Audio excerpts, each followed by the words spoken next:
अस्सलामुअलैकुम, my name is Roshni Rauf and welcome to my channel. आज की इस वीडियो में प्रॉपर्टीज़ ऑफ डिटर्मिनेंट्स को डिस्कस करेंगे। कोई प्रॉब्लम हो या कोई कन्फ्यूजन आप कमेंट सेक्शन में पूछ सकते हैं।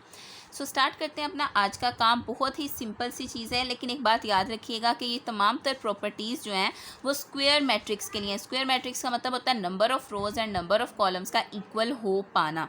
ठीक है, आपने हमेशा याद रखना है ये प्रॉपर्टीज़ हम स्क्वायर मैट्रिक्स के लिए डिस्कस कर रहे हैं। सबसे पहली प्रॉपर्टी ये है आपके पास कि अगर आपके पास एक मैट्रिक्स है, जैसा कि आप देख सकते हैं, मैंने यहाँ पर लिखा हुआ है ए, आपके पास एक मैट्रिक्स है और आप उसका ट्रांसपोज निकाल लें। फॉर एग्जांपल आपके पास एक मैट्रिक्स था ए, जिसका आपने डिटर्मिनेंट लेना है 1 2 3 4 5 6 7 8 एंड 9।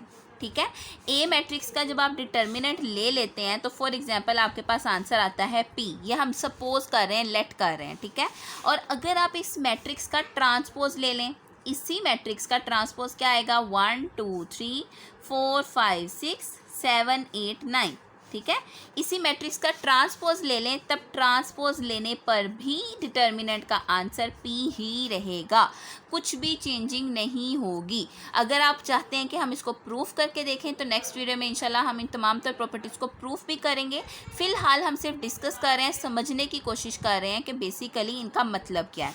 आपकी पहली प्रॉपर्टी जो है A determinant is equals to A transpose determinant, इसका बेसिक मतलब यही है कि अगर आप तमाम तर रोज़ को और तमाम तर कॉलम्स को आपस में इंटरचेंज कर देते हैं, जो कि बेसिकली ट्रांसपोज की डेफिनेशन है, तब भी आपके डिटर्मिनेंट का आंसर सेम टू सेम रहता है, उस पर कोई फ़र्क नहीं पड़ता। ये हो गई हमारी पहली प्रॉपर्टी।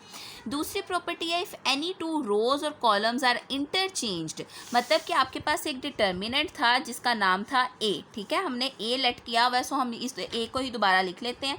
हमारे पास एक डिटर्मिनेंट है जिसका नाम ए है, और अगर हम इसकी कोई सी दो रोज़ या कॉलम, रोज़ और कॉलम्स को आपस में इंटरचेंज कर देते हैं। फॉर एग्जांपल अब मैं निकाल लेती हूँ यहाँ पर एन मैंने न्यू के लिए लिखा है। ठीक है, अब मैंने क्या किया है कि मैंने रोज़ को दो कॉलम्स को इंटरचेंज कर दिया। मैं यहाँ पर फर्स्ट कॉलम जो है और जो सेकंड कॉलम है उसको इंटरचेंज करने जा रही हूँ। ठीक है, मैंने इनको कर दिया इंटरचेंज, एक दूसरे के साथ इनकी जगह बदल दिया। फॉर एग्जाम्पल पहले डिटर्मिनेंट निकालने पर अगर मेरे पास आंसर पी आ रहा था, तो अब जब मैं न्यू डिटर्मिनेंट निकालूंगी तो मेरे पास आंसर फिर से पी आएगा। डिफरेंस आएगा सिर्फ और सिर्फ साइन का, मतलब कि साथ में एक नेगेटिव जो है वो, एक माइनस जो है वो इंक्रीज हो जाएगा, बाकी सेम टू सेम रहेगा सब कुछ। ये प्रॉपर्टी दोबारा से रिपीट करते हैं। अगर एक हमारे पास स्क्वायर मैट्रिक्स है, उसकी रो को, उसके जो से कोई सी दो रोज या कोई से दो कॉलम्स को अगर हम आपस में इंटरचेंज कर देते हैं तो भी आंसर सेम टू सेम रहता है डिटर्मिनेंट के लिए, सिवाय एक माइनस के साइन के। माइनस के साथ लगा के बाकी सेम टू सेम आंसर आ जाएगा। थर्ड प्रॉपर्टी हमारे पास क्या है? थर्ड प्रॉपर्टी है कि अगर कोई सी दो रोज या दो कॉलम्स आइडेंटिकल हैं। आइडेंटिकल का मतलब तो आप अच्छे से समझते हो, आइडेंटिकल का मतलब होता है सेम। फॉर एग्जांपल आपके पास एक मैट्रिक्स है ए, ठीक है, जिसका आपने डिटर्मिनेंट निकालना है 1 2 3 4 5 6 एंड 1 2 3। ठीक है, अब आपको क्लियरली नज़र आ रहा है कि ये दो कॉलम्स जो हैं वो बिल्कुल सेम टू सेम हैं, इसको बोलते हैं आइडेंटिकल। आइडेंटिकल है तो हम जानते हैं ए डिटर्मिनेंट का आंसर जो है वो ज़ीरो ही आएगा। आइडेंटिकल के साथ मैंने लिखा है और प्रोपोर्शनल। तो प्रोपोर्शनल का मतलब क्या है, मैं आपको ये समझाने जा रही हूँ। फॉर एग्जाम्पल आपके पास ए डिटर्मिनेंट है, ठीक है, 1 2 3 4 5 6 और यहाँ पर है 2 4 6। अब आपको क्लियरली नज़र आ रहा है कि इसमें कोई भी कॉलम या कोई भी रो आइडेंटिकल तो नहीं है, बट आपको ये क्लियरली पता होना चाहिए प्रोपोर्शनल है। प्रोपोर्शनल का मतलब क्या है, ये देखें, 2 1s are 2, 2 2s are 4 and 2 3s are 6। अगर आप इसी को, इसमें से 2 को कॉमन ले लेते हो, यहाँ पर आ जाएगा 1 2 एंड 3। इस चीज़ को बोलते हैं प्रोपोर्शनल होना। ऐसी सूरत में भी ऐसी मैट्रिक्स का डिटर्मिनेंट ज़ीरो के इक्वल ही आता है। क्लियर हो गया? ये हो गई हमारी थर्ड प्रॉपर्टी। फोर्थ प्रॉपर्टी है कि अगर आपके मैट्रिक्स में कोई सी एक रो या कोई सा एक कॉलम ऐसा है जिसमें सिर्फ और सिर्फ ज़ीरो ही है, मतलब कि सारी की सारी एंट्रीज जो हैं वो ज़ीरो हैं, तो उस मैट्रिक्स का डिटर्मिनेंट भी आपके पास ज़ीरो आएगा। फॉर एग्जांपल मैं एक कॉलम ले लेती हूँ जिसके अंदर सारी वैल्यूज़ ज़ीरो हैं, बाकी जो वैल्यूज़ हैं वो नॉर्मल हैं। ठीक है, सो इस सूरत में भी हमारे डिटर्मिनेंट का आंसर क्या आने वाला है? ज़ीरो आने वाला है। ये हो गई हमारी फोर्थ प्रॉपर्टी। अब चलते हैं फिफ्थ प्रॉपर्टी की तरफ। फिफ्थ प्रॉपर्टी बहुत मज़े की है। इसका मतलब ये है कि कोई सी रो या कॉलम, आपके डिटर्मिनेंट की कोई एक रो या कॉलम अगर हम मल्टीप्लाई करते हैं किसी कांस्टेंट के साथ। अब कांस्टेंट का मतलब यहाँ पर आप के लिखा हुआ है, कंफ्यूज मत होइएगा। फॉर एग्जांपल 2 3 4 5 6 XYZ किसी भी चीज़ से आप मल्टीप्लाई कर रहे हो, तो आपका जो पुराना डिटर्मिनेंट था और जो नया डिटर्मिनेंट है उसमें सिर्फ आंसर में एक चीज़ का फ़र्क आएगा और वो होगा के का। फॉर एग्जाम्पल मैं यहाँ पर आपको करके दिखाती हूँ। आपके पास हम कह लेते हैं कि एक डिटर्मिनेंट है जिसका नाम है ए, ठीक है, और ये डिटर्मिनेंट की वैल्यूज़ हैं 1 2 3 4 5 6 7 8 एंड 9। ठीक हो गया।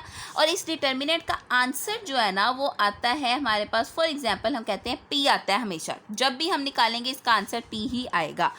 अब हम एक न्यू डिटर्मिनेंट बनाते हैं। किस तरह से? इसी में से किसी एक रो या कॉलम को किसी कांस्टेंट से मल्टीप्लाई करके। फॉर एग्जांपल मैं फर्स्ट कॉलम को 2 से मल्टीप्लाई कर देती हूँ। 2 1 ज़ा 2, 2 4 ज़ा 8 एंड 2 7 ज़ा 14।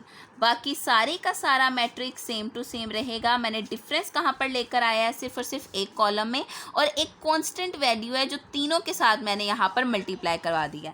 अब जब इसका डिटर्मिनेंट निकाला जाएगा तो सेम टू सेम आंसर आएगा। मतलब कि ऊपर वाले मैट्रिक्स का और नीचे वाले मैट्रिक्स का आंसर सेम टू सेम रहेगा।